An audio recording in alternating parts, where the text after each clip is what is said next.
Como fazer a cirurgia de pitose palpebral? Vamos falar sobre isso hoje e sobre o melhor momento de operar a pitose.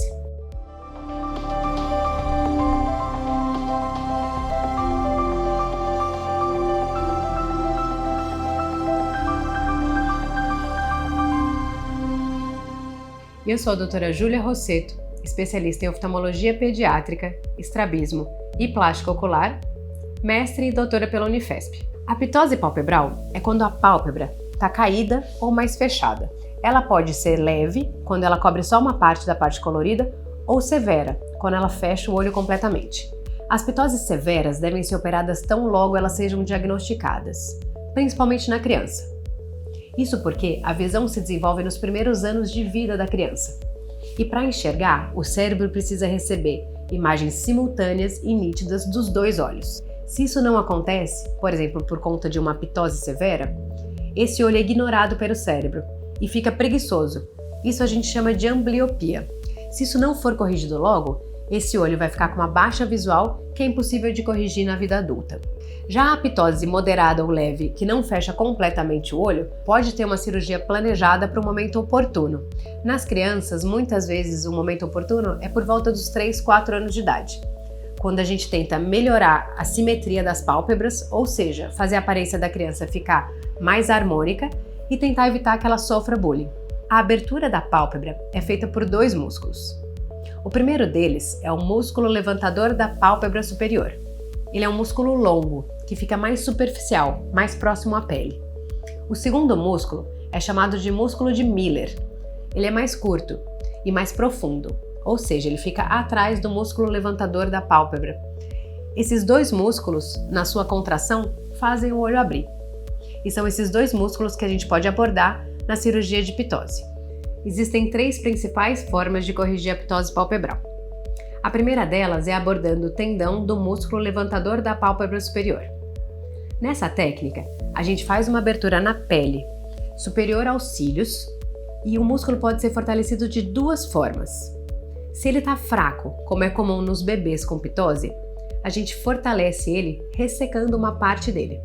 É como se a gente encurtasse um elástico para aumentar a sua força. Agora, se o músculo está solto, como é muito comum nos idosos, a gente simplesmente reinsere ele, permitindo que ele exerça a sua força e abra a pálpebra. No final da cirurgia, a gente fecha a pele com alguns pontos. Nas crianças, esses pontos são absorvíveis, ou seja, não precisa tirar depois da cirurgia. A segunda técnica é chamada de suspensão ao frontal. Nessa técnica, fazemos uma abertura na pele, acima dos cílios, e mais 3 aberturas em forma de triângulo acima do supercílio. Colocamos então uma faixa que conecta a pálpebra ao músculo frontal. Essa faixa pode ser de silicone, por exemplo. E ela funciona como uma rédea, de maneira que ela transmite a força do músculo frontal para a abertura da pálpebra. No final das cirurgias, todas essas aberturas são fechadas com pontos, que mais uma vez nas crianças são absorvíveis e não precisam ser tirados. Essa técnica é indicada para pessoas que têm uma função muito pobre da abertura da pálpebra, ou seja, que conseguem abrir muito pouco os olhos, pois ela usa a força de um outro músculo para conseguir essa abertura. A terceira técnica é chamada de conjuntivo-milerectomia, ou correção de pitose via posterior, ou ainda minimamente invasiva. Nessa técnica não tem cortes na pele. A abertura é feita na parte de trás da pálpebra, o músculo de Miller é encurtado e a pitose é resolvida. O paciente precisa usar uma lente de contato depois da cirurgia para proteger o olho desses pontos. Essa cirurgia é indicada para pessoas que têm pitoses leves. A cirurgia é feita no centro cirúrgico com anestesia. Nas crianças é feita anestesia geral. Nos adultos pode ser feita anestesia local com sedação. O paciente tem alta no mesmo dia e geralmente pode retomar suas atividades, seja escolares ou profissionais, em 7 a 10 dias na maior parte dos casos. Não é comum ter dor no pós-operatório. No entanto, é muito comum a pele ficar roxa e a pálpebra ficar inchada. Então é importante fazer repouso no pós-operatório e compressas frias, para tentar diminuir esses sintomas.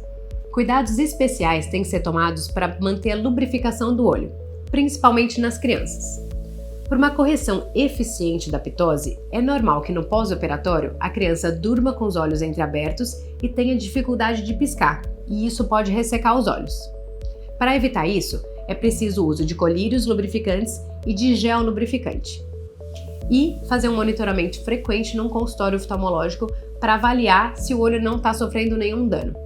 Se você ou seu filho tem ptose, procurem a avaliação do especialista para saber qual a melhor técnica para corrigir e qual o melhor momento para fazer a cirurgia.